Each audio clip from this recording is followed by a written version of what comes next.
Bienvenue dans Adoption, graines d'amour, le podcast qui plonge au cœur des histoires poignantes et inspirantes de ceux qui ont été touchés par l'adoption. Je suis Hélène Laloux, conférencière formatrice, coach, éducatrice spécialisée et maman de 2 adorables petites filles âgées de 6 et 12 ans. Mon histoire commence à plus de 7000 km de la France, en Inde, avant que je sois adoptée à 16 mois par une famille du nord de la France. Mon parcours personnel m'a conduit à explorer les multiples facettes de l'adoption et à partager ces récits extraordinaires avec toi. Ici, tu découvriras des témoignages vibrants de parents qui ont adopté, de personnes qui ont été adoptées au parcours unique, de parents biologiques ayant pris la décision de confier leur enfant et de tous les membres de la famille impliqués dans ce monde complexe et émouvant de l'adoption. Mes invités partagent des récits de résilience, d'amour inconditionnel, de perte et de découverte de soi. Chaque épisode dévoile des parcours exceptionnels où espoir et douleur, joie et défis s'entrelacent. L'adoption, avec ses multiples facettes, révèle comment les liens du cœur peuvent transformer des vies et surmonter des épreuves significatives. Chaque histoire d'adoption est un voyage d'émotions et de révélations qui mérite d'être entendu. Comment trouver sa place dans une nouvelle famille? Comment forger son identité entre 2 histoires de vie? Comment vivre pleinement l'amour malgré les blessures? Nous explorerons ces thèmes avec profondeur et empathie. Ce podcast célèbre la diversité des expériences humaines et explore la puissance transformatrice de l'amour. C'est un hommage aux liens qui nous unissent, au-delà des différences et des épreuves. N'oublie pas, chaque rencontre peut tisser des liens qui changent une vie.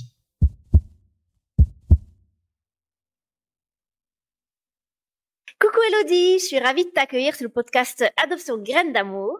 Est-ce que tu peux te présenter en quelques mots?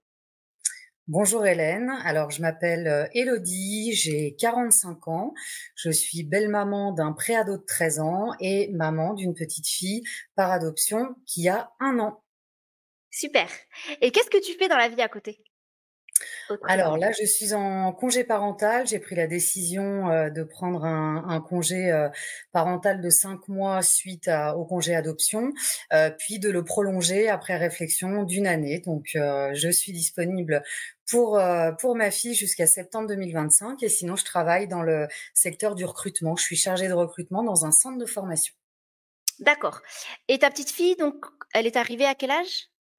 Alors, on a eu la chance et la joie d'accueillir notre fille en novembre de l'année dernière et elle avait 4 mois. D'accord, ok. Et au niveau de votre parcours d'adoption, est-ce que tu peux nous en parler un petit peu plus, c'est-à-dire les motivations qui ont fait que vous avez décidé d'adopter? Alors oui, on s'est rencontrés donc il y a à peu près 13 ans avec mon mari. On a tout de suite eu envie d'être parents ensemble. Mon mari avait déjà la chance d'être papa d'un petit garçon.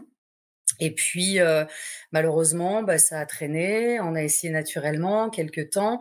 On s'est tourné ensuite vers la PMA de façon assez courte parce que il y avait très peu de chances que ça puisse fonctionner. Et puis rapidement, voilà, est venue l'envie de s'orienter vers l'adoption. Alors évidemment, hein, moi c'est au début un projet que j'ai porté parce que je n'étais pas maman, mais en tout cas mon mari avait autant envie de cette parentalité commune. Donc on a commencé les démarches rapidement sur un département qui est pas celui sur lequel nous avons au final adopté puisqu'il y a eu un déménagement entre-temps. Mais voilà, nos motivations profondes, c'était de faire famille ensemble. Et du coup, ça a été long, éprouvant, mais avec une issue extrêmement positive. Et donc, quand tu as évoqué tout de suite le fait que c'était finalement un désir commun tous les deux, que tu as porté, en tout cas, ce désir d'adoption au départ, mais que lui était OK sans aucun problème. Est-ce que tu te souviens comment vous en avez parlé dans le couple? Parce que forcément, j'imagine que dans un couple, toi, tu savais peut-être pas à l'avance si lui était OK pour ça, ou très vite, quand vous avez su que vous pourriez pas avoir d'enfant biologique, comment ça s'est construit pour vous deux? Je n'imaginais de toute façon pas ma vie sans être maman. Pour moi, m'accomplir, ça passait par là. Et je pense que voilà, l'amour fait qu'à un moment donné, toutes les solutions possibles et inimaginables sont envisagées. Donc, de mémoire, je pense que j'ai fait des recherches sur Internet sur tiens, l'adoption, qu'est-ce que c'est, comment ça fonctionne, quelles sont les étapes, etc. Parce que, contrairement, je pense à d'autres solos ou parents jeunes, je m'étais jamais dit tiens, je rêve d'adopter. C'était pas un souhait de très longue date d'être maman, oui, depuis très très très longtemps. L'adoption, voilà, c'est imposé à nous. Et quand je dis imposé, c'est pas péjoratif, mais en tout cas, c'était parce qu'on a envie d'être parent, on a envie de passer par l'adoption. Finalement, le fait de ne pas porter l'enfant n'avait absolument aucune importance pour moi. Enfin voilà, le fait de le porter me rendait pas plus maman que l'arrivée d'un enfant différemment. Mais voilà, enfin, je me souviens avoir fait les démarches, en avoir parlé à mon mari, et puis rapidement en fait avoir mis les choses en place puisqu'on n'était pas mariés à l'époque et que quand on a décidé de lancer notre agrément, c'était la condition sine qua non pour adopter à deux. Donc ça a été la première étape. D'accord. Donc très vite, finalement, vous êtes mis d'accord tous les 2. Oui, tout à fait. Et par rapport à son fils aîné, comment ça parce qu'il y avait un enfant déjà avant, Oui, comment dans la famille ça s'est construit de ce fait-là? Parce que là, c'était une histoire aussi de construction familiale à 4. tout à fait. Et ben, mon beau-fils était petit quand on a commencé à penser à une parentalité commune.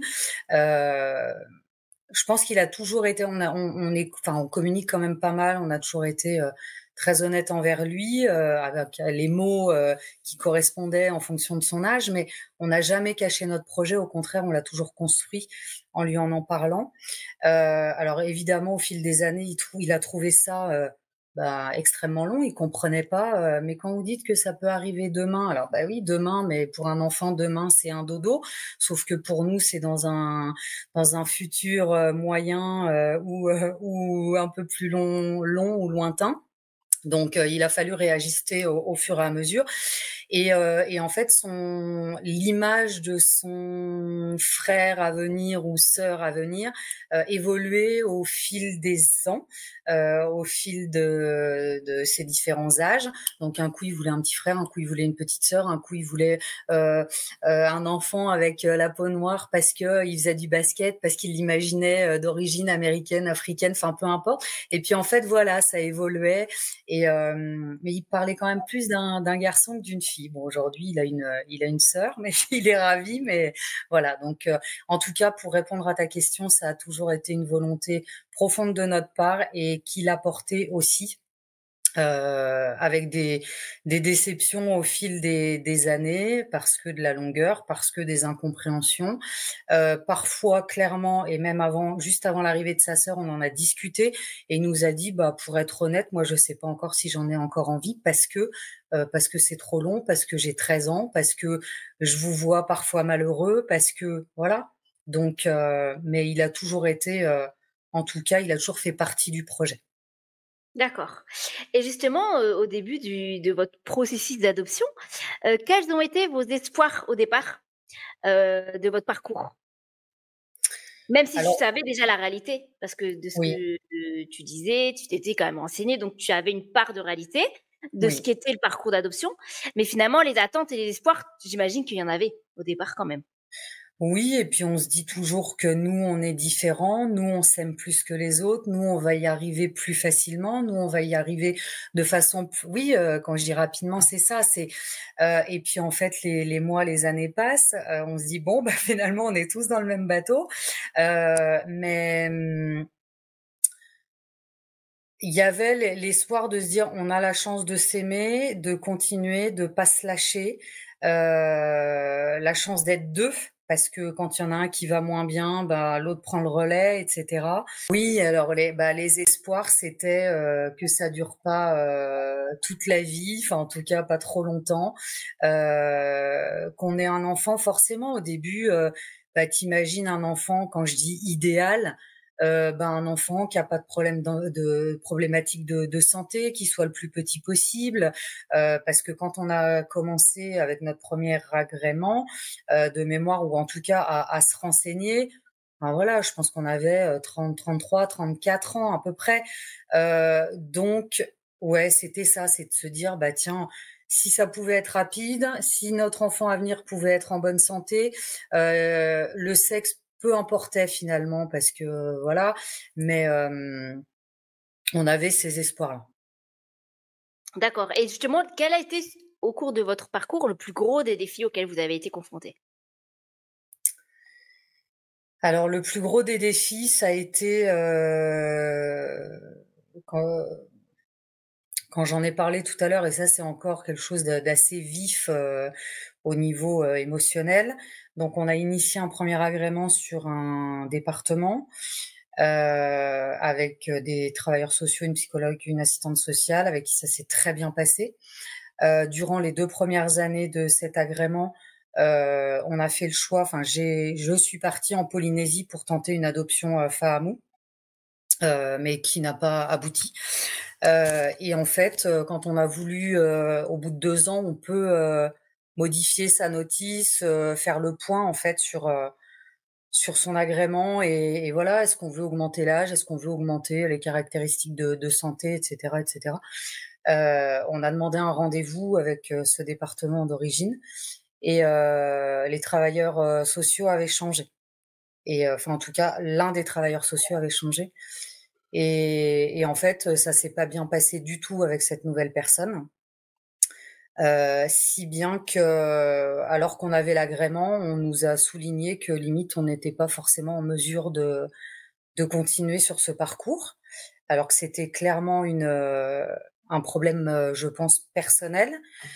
Et il a fallu qu'on se batte énormément, pour pouvoir, maintenir cet agrément et fort heureusement, il y a eu une mutation. Mon mari a été muté et on a continué sur un autre département où là, on est tombé sur des travailleurs sociaux absolument formidables, qui n'avaient pas forcément vent de ça, mais en tout cas qui nous ont accompagnés avec énormément d'écoute, de bienveillance, des personnes qui étaient formées, c'est-à-dire que c'est pas le cas sur tous les départements. On s'aperçoit que d'un département à l'autre, bah voilà, qu'ils soient, enfin, souvent sur les petits départements, il n'y a pas des équipes dédiées, et qu'en fait, sur l'accompagnement, ça joue énormément. Je vais donner un exemple. Sur l'ancien département, quand on avait besoin, on avait une question, on les contactait, on avait l'impression, enfin voilà, de leur forcer la main, alors que je parle d'une question une fois tous les 2, 3 mois, par téléphone ou éventuellement par mail, et on avait vraiment l'impression de déranger, voilà, c'était un sentiment assez bizarre qui nous mettait dans l'inconfort, ce qui n'a pas été le cas du tout quand on est arrivé sur le département avec lequel on a eu la chance d'adopter, où là, au contraire, c'était mais soyez proactifs, si vous avez des questions, n'hésitez pas, appelez-nous. Et en fait, heureusement qu'il y a eu ce déménagement qui nous a permis d'aboutir et de nous rendre compte que bah, c'est pas nous qui étions voilà, en décalage avec notre projet, quoi. Donc ça a été vraiment une période extrêmement difficile où ça aurait pu s'arrêter du jour au lendemain. Mais on n'a rien lâché, on s'est battu et on a bien fait. Et on a trouvé que c'était d'une violence absolument terrible. On est quand même déjà malmené quand on n'arrive pas à être parent.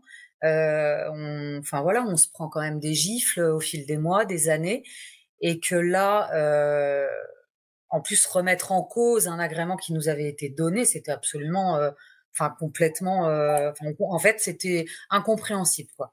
On a sollicité nos amis, nos familles, pour nous faire des courriers et des attestations, pour montrer qu'on n'était pas les gens que décrivait, cette travailleuse sociale, sur un nouvel écrit qui était absolument terrible, quoi, mais vraiment avec des mots et des exemples d'une violence terrible. Et comment tu as réagi émotionnellement face à tous ces obstacles-là, toi?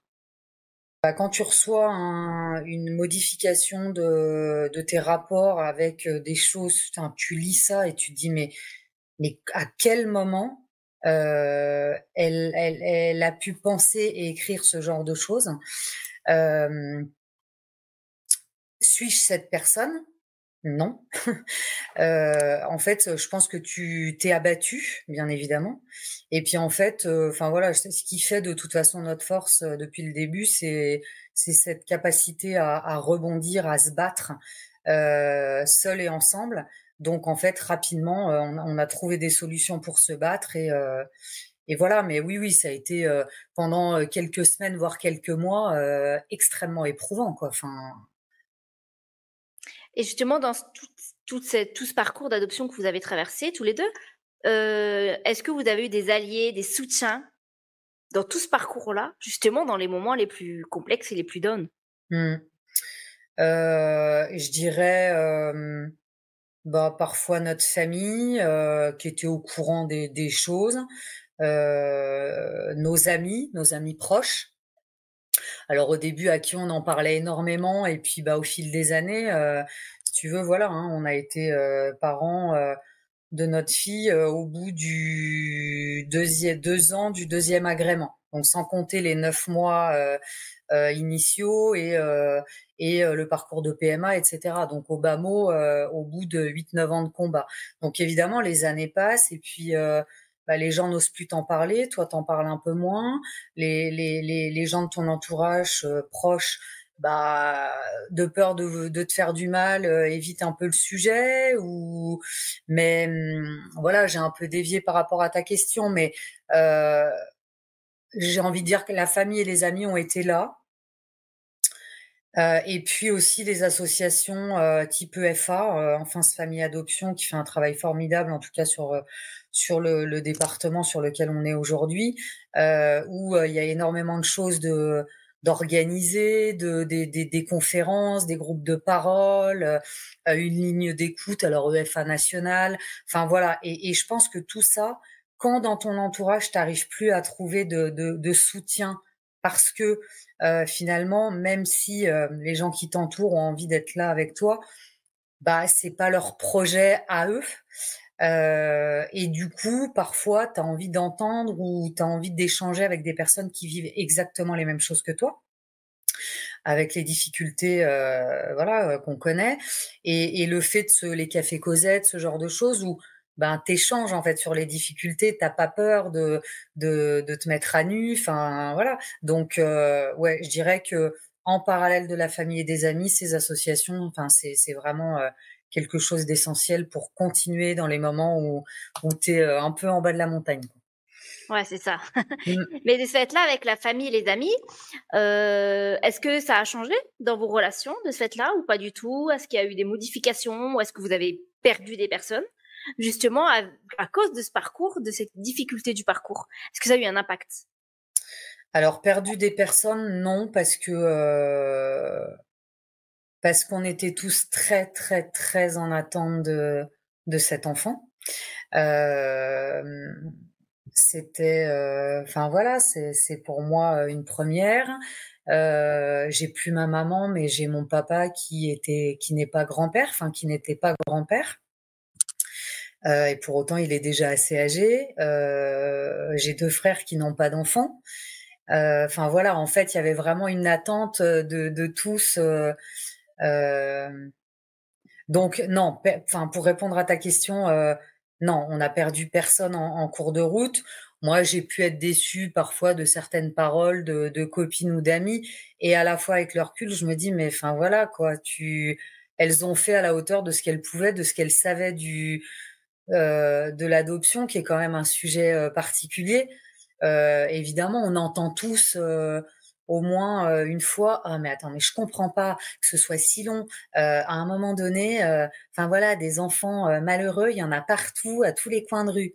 Ouais, alors c'est pas C'est tout à clair. fait comme ça que ça se passe, ni à l'international, encore moins aujourd'hui, ni au national. Et en fait, voilà, après, je trouve que notre rôle avant que notre fille arrive et aujourd'hui, c'est aussi d'éduquer et d'éclairer les gens qui nous entourent pour leur faire prendre conscience que ben il y a l'inconscient collectif, ce qu'on pense de l'adoption, et puis la réalité du terrain et les évolutions au fil des mois et des années. Où, enfin voilà, le paysage de l'adoption n'est pas le même qu'il y a 10 ans, 5 ans, 2 ans. Enfin voilà, et on ne sait pas ce qui sera demain, quoi. Il y a beaucoup beaucoup de choses qui évoluent. Et justement, est-ce que tu as d'autres phrases, d'autres clichés que tu as entendus toi au cours de tout ton parcours d'adoption, où tu te dis, mais mince, quoi, faut qu'on arrête de dire ces choses-là, faut qu'à un moment donné, justement, comme tu le dis si bien, les gens s'éduquent à ce que c'est que l'adoption et à ce que c'est que le parcours. Des clichés que tu as entendus, qui te sont revenus très souvent. C'est beau ce que vous faites. Comme si, voilà, on se lançait dans un projet humanitaire. Voilà, hein, c'est pas. On a entendu ça, on a dit ah là là, mais vous n'avez pas peur. Enfin, je sais pas. Enfin, nous, on était ouverts à toute origine, mais donc, est-ce que vous n'avez pas peur de ce qu'on pourrait dire de cet enfant enfin, voilà. Plus tard, j'ai pas d'exemple. Enfin, voilà, j'en ai pas énorme. Non, j'en ai un là récemment, mais depuis que notre fille est là, où le sujet est venu sur le tapis. Alors quelqu'un qu'on connaît pas énormément, mais bon, pour autant le sujet est venu. Et en fait, dans la mimique, quand j'ai dit bah oui, notre fille est arrivée par adoption, de voir cette mimique un peu de, alors pas de dégoût, mais de surprise et à la fois de ah. Et en fait, ça m'a déconcertée parce que je me suis dit, mais qu'est-ce qu'il y a derrière? Alors, j'ai pas creusé, ça ne m'intéresse pas, mais j'ai trouvé ça assez surprenant. Alors, peut-être qu'elle a, elle, de son côté, peut-être des histoires avec l'adoption à raconter qui font qu'elle a réagi comme ça. Ou alors si, alors ça me revient, où des personnes ont pu nous dire ah là là mais vous êtes sûr parce que nous dans notre entourage hein, on connaît un couple qui a adopté et alors vraiment ça s'est pas bien passé du tout hein. Leur fils a commencé à leur taper dessus enfin voilà vraiment ils regrettent à mort hein. Et là t'as envie de dire mais c'est pas une histoire n'est pas représentative de toutes les adoptions et c'est très réducteur et en fait quand j'entends ça, je me dis juste, voilà, la personne a peut-être un avis ou un esprit assez étriqué et du coup, on laisse couler, on prend nos distances mais on monte pas dans les tours. J'aurais pu penser avant qu'on aurait été capable de se révolter, de dire mais enfin bande de cons. Et en fait, on se dit juste, ouais, bah, faut laisser tomber quoi. Ou alors, quand on a envie, on peut expliquer certaines choses, mais bon, de toute façon, on plaira jamais à tout le monde. Et puis notre histoire, c'est notre histoire. Et puis voilà.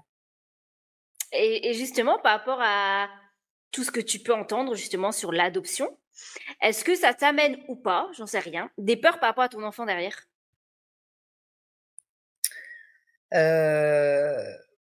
Pas ce que je peux entendre. J'ai plus des peurs, j'ai plus des peurs par rapport à ce que notre fille va raviver en failles éventuelles, des failles personnelles qui vont être ravivées, ou alors par rapport au comportement de notre fille. C'est-à-dire que voilà, c'est encore tout récent, hein, ça date de novembre, son arrivée à la maison date de novembre, la rencontre date d'octobre. Il faut évidemment du temps pour que tout le monde prenne sa place, pour faire connaissance, et elle a ses propres failles, sa propre histoire. Et bah par exemple, voilà, si elle au début elle était pas très câline, elle était plutôt dans la distance. Alors que moi j'ai qu'une envie évidemment, c'est de la câliner, de lui dire que maman t'aime. Alors je lui dis énormément, je lui montre, mais évidemment quand elle se colle pas ou qu'elle se love pas dans mon cou, je me dis mais elle m'aime pas en fait. Mais c'est juste qu'elle prend le temps, qu'il lui faut du temps. Et là, ça y est, au bout de quelques mois, bah, câlin maman, elle a envie de le faire quoi, sans que je lui demande, sans. Et waouh, c'est donc les peurs. Je pense que j'ai besoin de personne de l'extérieur pour me les coller les peurs. Mais après, je reste très à l'écoute de ses réactions. Et puis on fera comme on pourra. Mon mari avec ses failles, notre fille avec ses failles, notre beau-fils avec ses failles. Enfin voilà, on fera comme on peut, on fera de notre mieux, mais voilà, on sera pas Comme parfait, tout quoi. parent, de toute façon, Comme comme tout tout parent. parent. Mmh. Il n'y en a aucun qui est parfait. Non, De toute manière, adoption ou pas, de ouais. toute manière. Et par rapport à son histoire, justement, est-ce que vous avez des renseignements, des choses comme ça, que vous pourrez lui transmettre? Oui, alors on estime avoir et quelle est une chance, et j'espère qu'elle le verra comme ça, mais une chance formidable d'avoir beaucoup d'éléments. Parce que sa mère de naissance a souhaité en laisser. Et je trouve que c'est une preuve d'amour formidable. Et donc oui, il y en a. On a eu des éléments sur la couleur de cheveux des parents, sur la taille, voilà, sur leur niveau d'études, sur les raisons de l'abandon d'Apolline, enfin en tout cas de sa mise à l'adoption. On sait qu'il y a un courrier, on sait que voilà, on sait qu'il y a des choses qui ont été laissées, et les éléments qui nous ont été transmis nous ont énormément rassurés sur son éventuelle construction, enfin sur sa construction future. On n'est pas sur une histoire horrible. Pour moi, on est vraiment sur une histoire voilà, d'amour de A à Z. Et encore une fois, j'espère elle arrivera à l'intégrer de cette façon-là. Mais je trouve que je trouve que les éléments sont rassurants. Et après, enfin, seule notre fille décidera de ce qu'elle veut en faire, et de comment elle l'interprète, et de si elle a envie d'aller plus loin, si elle a envie de rencontrer ses parents de naissance. Et d'ailleurs, on n'y est pas. Enfin voilà, on l'accompagnera si tel est son souhait. Mais oui, on a eu des éléments. D'accord. Et justement, là, elle est arrivée donc à 4 mois chez vous. Oui. Comment vous lui en avez déjà parlé de tout ça? De son adoption, peut-être de son histoire, je ne sais pas.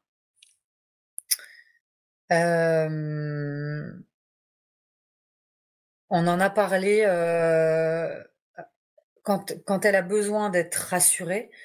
Voilà, on lui dit qu'on est là, qu'on sera toujours là, mais on pose pas encore les mots. On les a posés au début. C'est marrant que tu me poses la question, parce qu'on les a posés au début. On lui disait, bah voilà. Je me souviens plus des mots exacts, mais on en a parlé, et on le fait moins. Et en revanche, on se dit qu'il va pas falloir qu'on tarde trop à recommencer à aborder le sujet. Alors je sais qu'elle a des petits livres dans sa chambre. Barnabé a été adopté, alors c'est dans sa chambre. Elle a une maman pour Choco que je lui lis de temps en temps, où on aborde effectivement l'adoption. Mais peut-être que pour nous rassurer, nous, on l'aborde moins. Peut-être pour essayer d'être dans la relation, on l'aborde moins, je sais pas. Mais il va, je pense, falloir qu'on remette à nouveau les mots, voilà, sur son histoire. Enfin, on n'est pas obligé de rentrer dans le détail, mais en tout cas, voilà. Après, ça dépendra beaucoup de ses questions aussi à elle, en fait. Parce que finalement, c'est pas comme si Oui, c'était un déni total, vous n'en parliez jamais, parce que juste l'aborder par le biais de livres, c'est déjà l'aborder. oui, c'est Il n'y a vrai. pas de voile qui est mis dessus. Donc, en fait, il y a déjà des choses Non, qui sont faites. C'est pas oui, forcément par rapport à sa propre histoire à elle, mais ça fait partie de son histoire. Et avoir des livres déjà sur l'adoption qu'elle peut feuilleter, qu'elle peut lire avec oui, toi, avec son papa, c'est déjà, je trouve, une approche déjà si petite oui. malgré tout. Donc, elle a déjà tout ça. Oui, elle a déjà tout ça. On a aussi la chance d'avoir des albums, de la maths, de la pouponnière. Et du coup, c'est autant d'éléments qui nous permettront d'aborder les choses avec elle, où elle pourra tourner les pages, poser des questions. Elle a deux doudous, hein, de la pouponnière, hein, que nous on lui a offert. Donc c'est vrai que souvent on dit bah c'est le doudou de la poupe, et c'est le doudou enfin c'est le doudou de papa, maman et Hugo. Donc voilà, enfin c'est vrai qu'il y a des éléments où c'est abordé. Tu as raison. Tout à fait. Mm. Et justement, ça m'interpelle, tu parles de tout le passé de votre fille, qui est dans des petits carnets, dans un petit cahier, enfin bref, fait par la pouponnière. C'est quelque chose qui est normalement mis en place depuis quelques années et régulièrement. Et est-ce que je voulais savoir, est-ce qu'il était fort fourni ou pas Oui. du tout? Alors, ou est-ce que peut-être ça dépend des pouponnières, j'en sais rien. Mais en tout cas, est-ce qu'il est quand même fort fourni avec, parce que finalement elle est 4 mois, donc avec vraiment un détail sur les 4 mois ou pas du tout? Encore une fois, je nous trouve extrêmement chanceux, pour elle et pour nous parce que à la maternité, il est fourni, de photos, de textes de toutes Donc les déjà personnes. sur les 3 jours, c'est ça, de maternité Oui, déjà? ouais, D'accord. un peu plus, 1 semaine. Donc tous les professionnels qui ont pris soin de notre fille, ont laissé un mot et voilà et je trouve que c'est les paroles sont, je sais pas, humaines, encore une fois pleines d'amour, c'est notre fille et pour autant, tu vois, il y a pas cette jalousie de dire: «Ah là là», non, au contraire, enfin, j'ai l'impression qu'elle est née, il y a eu cet acte, voilà, oui, d'abandon, et à la fois rapidement, elle a été entourée d'amour, donc à la mat et ensuite à la pouponnière avec une référente qui est absolument formidable et ouais, où on a eu un album, gros comme ça avec, plein de petits mots, enfin, ouais. Mmh. C'est chouette ça. Oui. J'imagine que ouais, ce sera une chance pour elle derrière parce qu'elle aura quand même elle aura pas un blanc total. Non, C'est ça, non, comme certains enfants ont des ouais, mots entiers de blanc dans leur histoire. Elle aura, ces trucs-là et c'est vrai que, voilà, mais comme tu dis, c'est elle qui décidera, mais je pense que oui, c'est une chance d'avoir en tout ouais. cas, et puis des mots d'amour comme tu dis parce que finalement, Mmh. dès le départ, elle a reçu des mots d'amour et un enfant de toute façon ça le ressent. Elle a dû le ressentir dès le départ et dans la manière dont on s'occupait d'elle. Donc c'est Ouais. vrai que c'est une vraie chance. Tout à fait, je pense Mmh. qu'après elle c'est elle qui le jugera par elle-même tout à fait quand elle Oui. sera grande. Et est-ce que tu sais comment justement son départ de la pouponnière et son adoption a été préparé de l'autre côté?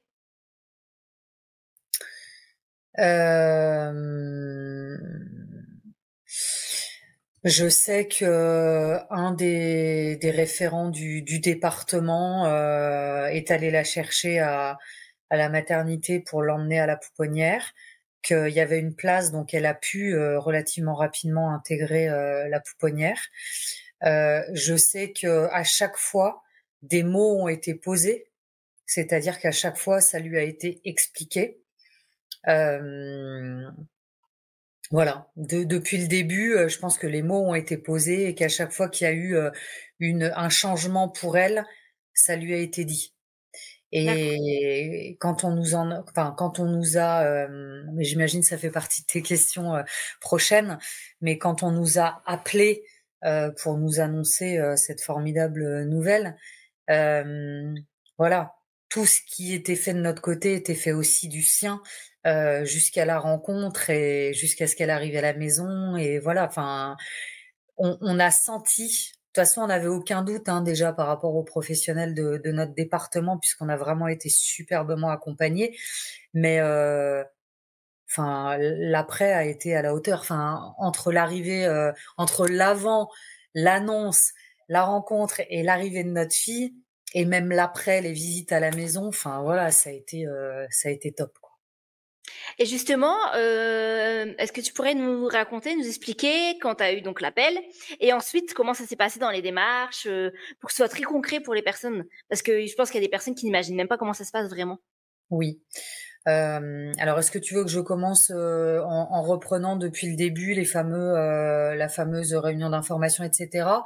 Non, Brièvement? vraiment, quand vous avez eu le coup de téléphone en disant: «Bah, ça y est, vous avez un apparentement, ce sera une petite OK. fille». Donc on a été appelés un vendredi matin, de nombreux appels en absence et messages sur nos téléphones respectifs. Alors mon mari travaille, hors France et moi j'étais en réunion, donc en fait on a, sorti de réunion midi, plein d'appels.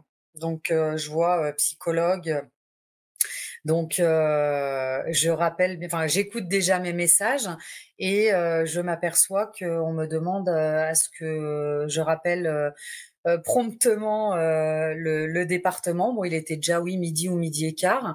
Et donc là, je réussis à avoir, notre psychologue, qui me dit: «Écoutez, madame Javel-Polon, je vous ai laissé pas mal de messages, j'ai essayé d'appeler monsieur, j'ai pas réussi à le joindre non plus, est-ce que vous êtes, disponible pour échanger?»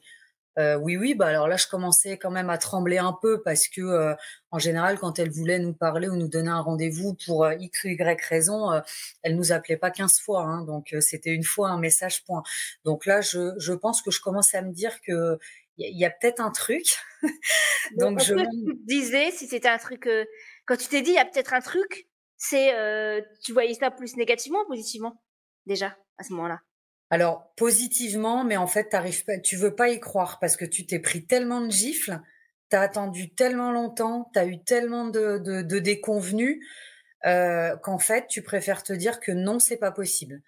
Donc en fait, tu te dis: «Peut-être que», mais ton esprit, en fait, se voile et préfère se dire: «Non, Élodie, tu ne t'emballes pas». C'est ça. Donc je monte dans ma voiture, je commence à rouler parce qu'en fait, il fallait que je récupère, enfin j'avais un truc, prévu entre midi et 2, donc voilà, je mets mon kit main libre et là donc notre psychologue, me dit: «Bah, du coup, est-ce que vous êtes assis?» Je dis: «Bah oui, je suis en voiture». «Oh là là, vous êtes en voiture? Non, non, vous vous arrêtez, quoi». Donc je m'arrête et là mes jambes commencent à flageoler, n'est-ce pas? Et elle me dit: «Mais est-ce que vous savez pourquoi je vous appelle?» Ben, je dis: Je n'ose pas y penser, mais je vais vous laisser m'expliquer la raison». Alors il faut savoir que normalement, il faut être à 2 quand vous adoptez, en couple. L'annonce ne se fait, que quand vous êtes à 2. Sauf que, elle partait, alors je sais pas si j'ai le droit de le dire et si c'est voilà, mais elle partait en congé, donc elle avait basculé sa ligne, pro sur sa ligne perso et l'autre travailleur social était en congé également, donc en fait, elle avait pas le choix que de l'annoncer puisqu'on avait rendez-vous le lundi. Il y avait le week-end et puis on avait rendez-vous le lundi. Donc dans tous les cas, il fallait qu'on l'ait au téléphone et donc et qu'elle me l'annonce même si mon mari n'était pas là. Et du coup, elle me dit: «Bah écoutez, voilà, vous avez été choisis, par le pressenti, choisis par le conseil de famille pour être les parents d'une petite fille de 3 mois et demi, en bonne santé. Voilà. Et là, vous vous dites, en fait, vous parlez plus. Vous savez pas si vous rêvez ou pas. Après, avoir gardé le silence, je pense, quelques secondes, je pense que j'ai, pleuré, beaucoup. Enfin pleurer, je me suis contenue, mais forcément j'ai pleuré. Et après j'ai ri de mémoire, comme une sotte. Et après j'ai dit un truc, j'ai dit: «Ah bah finalement, je ne suis pas qu'une vieille bique». Parce qu'en fait, la notion d'âge, me travaillait énormément m'a énormément travaillé pendant ce parcours. Hem Et on a eu la chance d'être apparentés, à un âge où normalement, je crois que vous n'êtes plus choisis par les conseils de famille. Heu, on a été apparentés, j'avais 44 ans et mon mari 45 et en fait, j'estime que c'est miraculeux. Alors on dit bien que on choisit des parents pour un enfant, on fait pas c'est pas l'inverse. Alors j'estime que nous avons été choisis parce que nous étions, les plus à même de prendre soin de notre enfant, malgré nos âges, mais ça reste miraculeux et ça, j'ai eu énormément de mal voilà, à l'intégrer. Donc c'est vrai que c'est quelque chose que j'ai dit, lors de l'annonce, en tout cas rapidement lors de l'annonce et voilà, mais ça a été un moment, formidable, riche en émotions. Où bien évidemment après cet échange avec notre psychologue, bah, j'ai appelé mon mari pour partager cette nouvelle et on a pu se retrouver que vers 17 ou 18 heures le soir. Donc voilà, bon de mémoire, j'ai, plané ou marché en apesanteur pendant toute la journée. J'ai été complètement, pas du tout productive, improductive au boulot. Je pense que je suis restée figée pendant toute l'après-midi. Ouais, ça a été vraiment une journée, riche en émotions. Surréaliste. Ouais, surréaliste. Ouais, c'est exactement ça, Hélène, surréaliste et à la fois, mais waouh! Enfin, on attendait ça depuis tellement longtemps que puis ouais, tu es sonnée en fait. Mmh. Et donc le week-end a dû être long? Et ben, alors la soirée déjà de retrouvailles a été mémorable. Ça a été juste formidable depuis de pouvoir se retrouver, serrer dans les bras, se dire mais mon Dieu, mais on a réussi, on n'a rien lâché, on a réussi, on est parents. Waouh, c'est juste formidable. Et puis évidemment, après tu as hâte, quoi. C'est pourvu qu'on la rencontre vite, etc. Mais à la fin, on savait que ce week-end-là, c'était le dernier où on allait être tous les deux. Il fallait qu'on redescende. Je crois qu'on n'a pas bien dormi, mais enfin, bref, ça a été du n'importe quoi ce week-end-là. Mais on a rêvé, en fait. On a rêvé notre enfant, on a rêvé notre fille. On s'est autorisé à rire, parce que, enfin voilà, malgré tout, c'est un parcours qui est magnifique et à la fois c'est un parcours qui est plombant parfois, qui laisse des traces et des stigmates. Euh, et du coup, là, mais il y a une chape de plomb qui s'est envolée de nos épaules et ça a été, ouais. Donc ouais, le week-end a été intense, long, oui, enfin d'une certaine façon parce qu'on avait rendez-vous le lundi et qu'on s'attendait rapidement à avoir la photo de notre fille, avoir des éléments, tout ça, tout ça. Donc oui, avec une impatience, mais à la fois le plaisir de se retrouver et de vivre ça à deux, quoi. Et donc le lundi, c'est la rencontre avec le service d'adoption qui va vous parler de votre enfant. Oui. D'accord. Oui, oui, tout à fait. Donc oui, par rapport aux différentes étapes, hein, on en revient à ça, aux différentes étapes. Bah oui, oui. Après l'annonce, le week-end pour se rendre compte un peu des choses.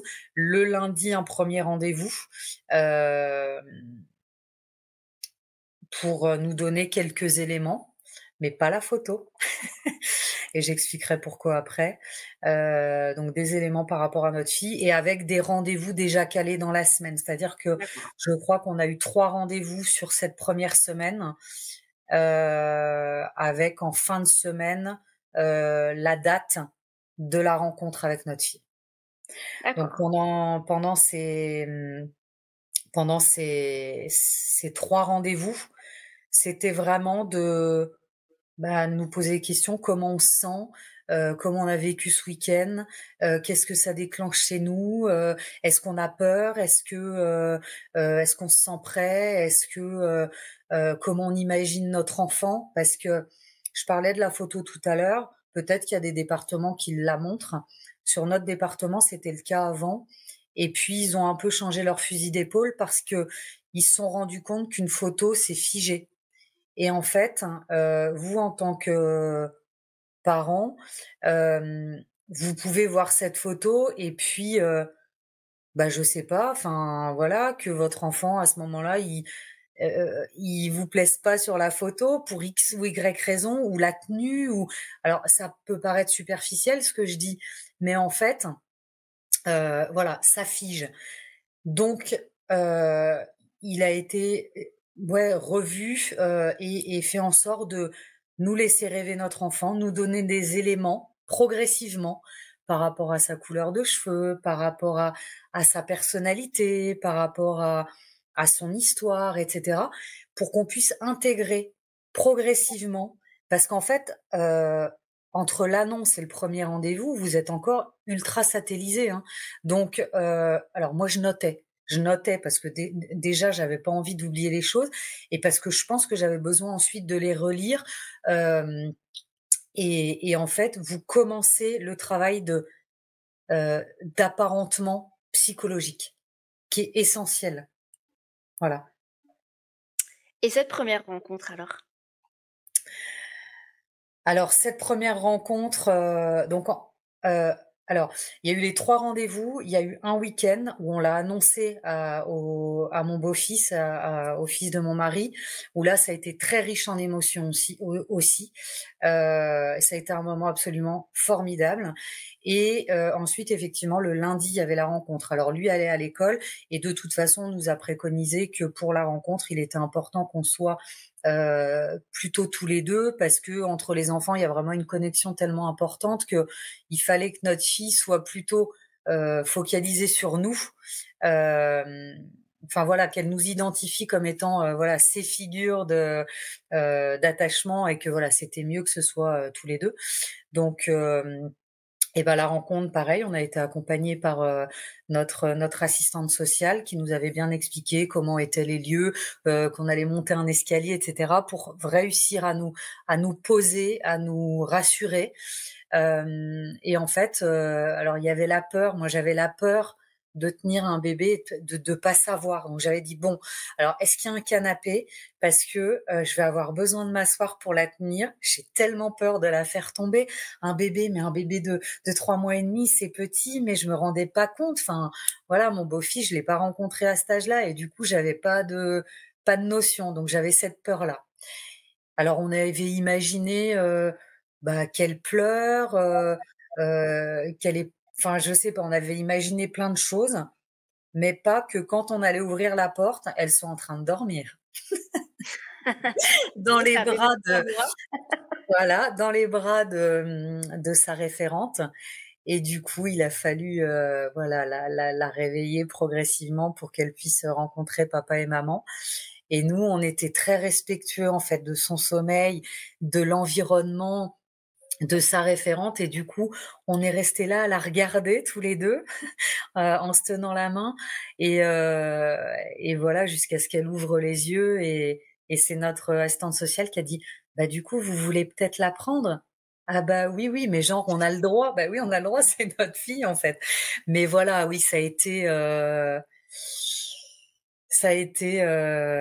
magique. Et puis après, ben, on vous laisse à trois pour faire connaissance, pour commencer à donner les premiers soins. Et puis après, on nous a expliqué. Enfin, on a encore une fois, on est tombé sur une équipe à la pouponnière absolument top, patient, bienveillant. Enfin voilà quoi, on a été vraiment dans une bulle, ouais, d'amour, de tolérance, de bienveillance, ça peut paraître un peu cucu parce que je le dis depuis tout à l'heure, mais c'est vraiment le cas. Et on sent qu'il y a un travail formidable de formation des équipes, d'accompagnement des enfants, mais aussi de voilà, parents solo ou parents en couple. Mais ouais, vous êtes choyés et en fait, ça fait du bien, quoi. Et ces premiers mois avec votre fille, justement, comment ça s'est à peu près passé pour vous dans le lien d'attachement, dans le quotidien? Hem, alors ça a été, donc moi congé adoption, 4 mois, puis congé parental, 5, que je prolonge d'1 an au final, et j'expliquerai peut-être pourquoi après. Mon mari en revanche travaillant hors France, a très peu de congés, enfin avait très peu de congés, donc on a eu 1 semaine ensemble tout de suite à l'arrivée de notre fille. Et ensuite, il a repris le boulot, il a repris 1 semaine plus tard. Donc en fait, voilà, la première semaine, tous les 3, bah, c'était de prendre nos marques. On passait de 2 au quotidien parce que mon beau-fils est là un week-end sur 2 la moitié des vacances. Donc voilà, prendre nos marques, heu en termes d'espace, en termes de temps, en termes d'organisation, en termes de faire connaissance, bah, on se découvre tous, hein, donc voilà. Connaître ses habitudes, les dodos, les biberons, les changes, enfin voilà, c'est toute une organisation qui se met en place. Alors j'ai la chance d'avoir un mari qui était déjà papa, qui était qui est un super papa, donc très guidant, très donc voilà, ouais, ça s'est bien passé. Notre fille est un bébé sympa, un bébé cool, et du coup, enfin ça nous a permis de pas trop nous mettre la pression non plus, quoi. C'est ça, pas être sous l'eau trop vite, en tout cas. Exactement. Donc Mmh. bien sûr, ça bouscule le sommeil, il y a des réveils nocturnes, pas énormément de pleurs, assez peu de pleurs finalement. Alors, oui, enfin, je sais pas si c'est commun, au bébé par adoption, j'en sais rien. Mais ouais, notre fille pleurait très peu. Alors on lui a dit, hein, t'as le droit, tu peux t'autoriser à pleurer. Mais ouais, assez peu au début. Et puis après, c'est venu un petit peu, mais pas trop en tout cas, pas pour l'instant dans son tempérament, quoi. D'accord. Mais voilà. Et justement, par rapport à tout le parcours que tu viens de nous décrire là, quels enseignements t'en tires de toute cette expérience que tu as vécue, qui est récente en plus? Par rapport à quoi exactement? Par Par rapport rapport à... au parcours de l'adoption, par rapport à le fait de devenir, maman, par adoption, par Hmm. rapport à ce parcours vraiment, l'adoption. Alors, comme tu l'as souligné, c'est encore récent, donc je pense que j'ai encore tout à apprendre. Mais, et je le disais tout à l'heure, c'est un parcours qui a été long nous concernant, qui a été éprouvant, qui laisse des traces, mais qui permet enfin voilà, quand on est à deux, de mieux se connaître aussi, d'aller creuser en soi, de se remettre en question, de tester sa capacité d'endurance, de détermination, de pugnacité, voilà. Et puis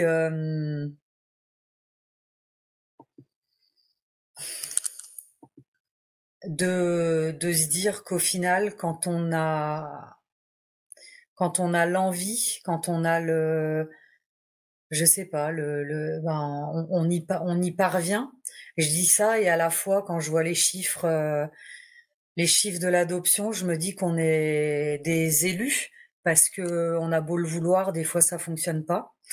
Et c'est pour ça que je parlais de miracle tout à l'heure, parce que j'ai conscience que, en fait, ça tient à tellement de paramètres. C'est-à-dire que oui, vous avez beau le vouloir, il y a le paramètre du temps, il y a le paramètre de la faisabilité entre la correspondance de votre notice et les enfants adoptables aujourd'hui en France et à l'international.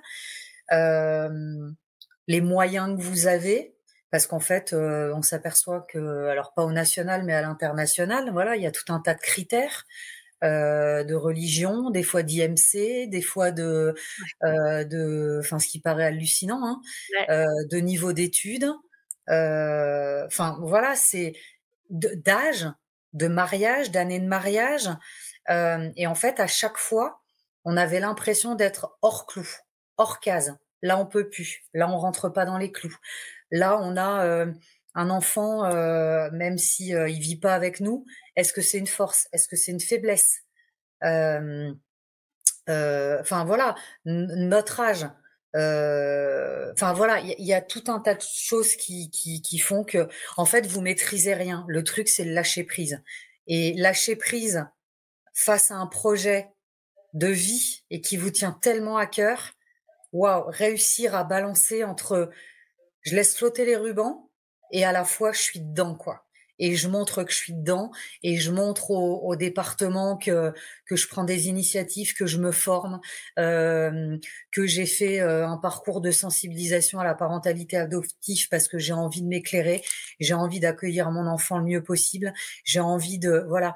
Et c'est cette difficulté d'équilibre qui est compliqué, et encore plus quand vous êtes ouvert au national et à l'international, où c'est deux façons de fonctionner différentes, et notamment par rapport à l'attente.